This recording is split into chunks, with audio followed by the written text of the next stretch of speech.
ভেবেছিলাম পরীক্ষাটা সুষ্ঠুভাবে মিটে গেলে তোমাদের সমস্ত বিষয়গুলো শান্তভাবে জানানো হবে, কিন্তু যেহেতু তোমরা অস্থির হয়ে উঠছো, তোমরা বারবার কমেন্ট সেকশন এবং বিভিন্ন জায়গায় জানতে চাইছো, তোমাদের অস্থিরতা বোধ প্রকাশ পাচ্ছে, তাই জন্য আজকে আমি সরাসরি তোমাদের সামনে বেশ কয়েকটা কথা বলতে চলেছি। প্রথমত, তোমরা বারবার জানতে চাইছো শামীম স্যার, চমক স্যার এবং অরুণাভ স্যার কি এসওই বাংলাতে নেই?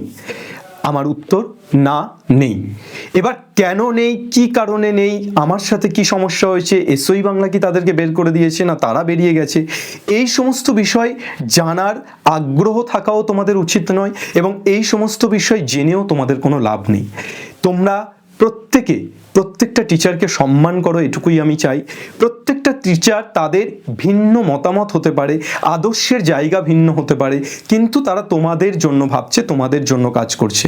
তো শামীম স্যার, চমক স্যার এবং অরুণাভ স্যার যেখানেই থাকুক, যেভাবেই থাকুক, নিশ্চয়ই তোমাদের জন্য লড়াই করবে, অর্থাৎ ছাত্রছাত্রীদের জন্য লড়াই করবে, এবং আমি আমিনুল স্যারও সেটাই করব। আদর্শগত পার্থক্যের জন্য আমরা হয়তো একই ছাদের তলায়, একই প্ল্যাটফর্মে না থাকলেও আমরা ছাত্রছাত্রীদের জন্য লড়াই করব, এবং আমরা উভয়ের প্রতি সম্মান রেখেই লড়াই করব, এটুকু আশা রাখি। দেখো, আদর্শগত পার্থক্য হতেই পারে। ভারতবর্ষ স্বাধীন হওয়ার আগে জাতীয় কংগ্রেসের মধ্যে নেতাজি সুভাষচন্দ্র বসু ছিল, কিন্তু পরবর্তীকালে তোমরা দেখেছো নেতাজি সুভাষচন্দ্র বসু গান্ধীজির থেকে বেরিয়ে গিয়ে একটা নতুন দল গঠন করে ফরওয়ার্ড ব্লক, এবং তার মাধ্যমে তাদের দুজনের, অর্থাৎ গান্ধীজি এবং নেতাজির একটাই উদ্দেশ্য, দেশকে স্বাধীন করা, এবং দুজনের প্রতি সম্মান অক্ষুণ্ণ ছিল। সেই জায়গায় আমরাও মনে করি যে আমরা অ্যাজ এ শিক্ষক আমাদের একটাই উদ্দেশ্য যে আমরা তোমাদেরকে ভালো কিছু ডেলিভার করব, একটা ভালো সোসাইটি বিল্ড আপ করব, আমাদের বাংলার ছেলেমেয়েরা একদিন আকাশ ছোঁবে স্বপ্ন দেখে।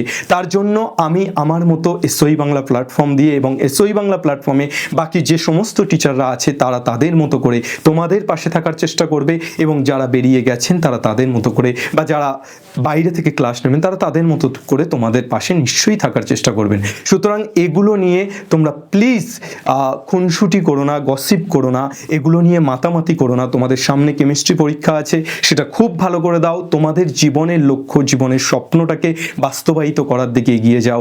আজ শামীম স্যার, চমক স্যার বা আমিনুল স্যারকে নিয়ে আলোচনা করলে তুমি কিন্তু পরীক্ষাতে বেশি নাম্বার পাবে না, এটা মনে রেখো।